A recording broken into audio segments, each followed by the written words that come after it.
the latest Eagle River Valley and Colorado mountain community updates. I'm super excited to walk you through a rundown of today's top stories because, wow, we have a lot of crucial ground to cover.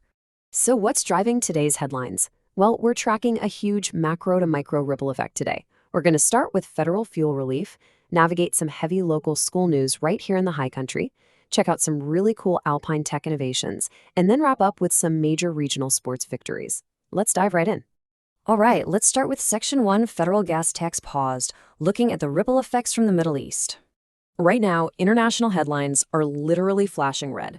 With the conflict in Iran escalating and a U.S. naval blockade tightening the Strait of Hormuz, the big question on all of our minds, especially if you're feeling that squeeze at the pump, is economic relief finally coming?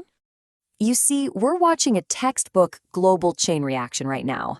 That Strait of Hormuz blockade, it's effectively choked off a full 25% of the global oil supply. And that shockwave sent retail jet fuel prices soaring to a decade high of $7.85 a gallon.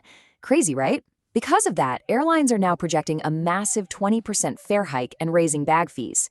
And this whole domino effect is exactly what prompted President Trump to step onto the national stage. In an exclusive phone interview with CBS News Chief White House correspondent Nancy Cordes, the president confirmed his strategy. He said he aims to suspend the federal gas tax, quote, for a period of time. So it's a pretty significant federal pivot, totally intended to offset those soaring fuel costs that are impacting everyday drivers across the country. Moving on to Section 2, Breckenridge Elementary closing, the local infrastructure squeeze. Now, the Summit School District has officially made a really tough emotional decision. They are closing their oldest elementary school, Breckenridge Elementary. As of this May, despite some serious pushback and intense pressure from parents, the district is moving forward. We're looking at a transition and consolidation planning phase over the next year, with the goal of having all students fully moved over to Upper Blue Elementary by the start of the 2027 school year. And this closure definitely isn't happening in a vacuum.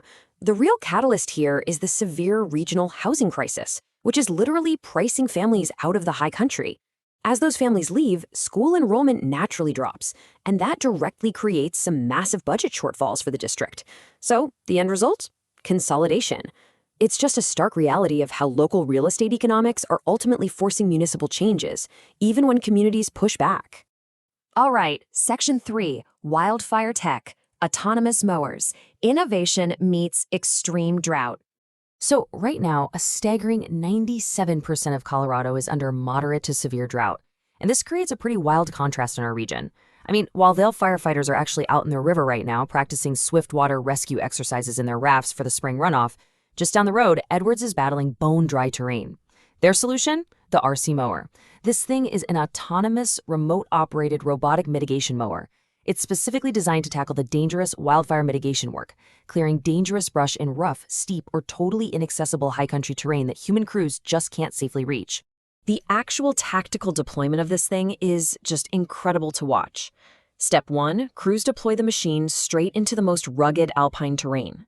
Step 2, it autonomously grinds through that heavy brush and dead fuels, the exact kind of kindling that can turn a tiny spark into a monster blaze.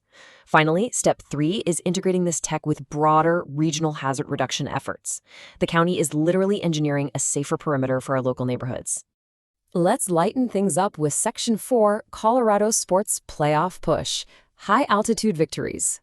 3-1. That is the commanding series lead the Colorado Avalanche currently hold over the Minnesota Wild in the second round of the NHL playoffs.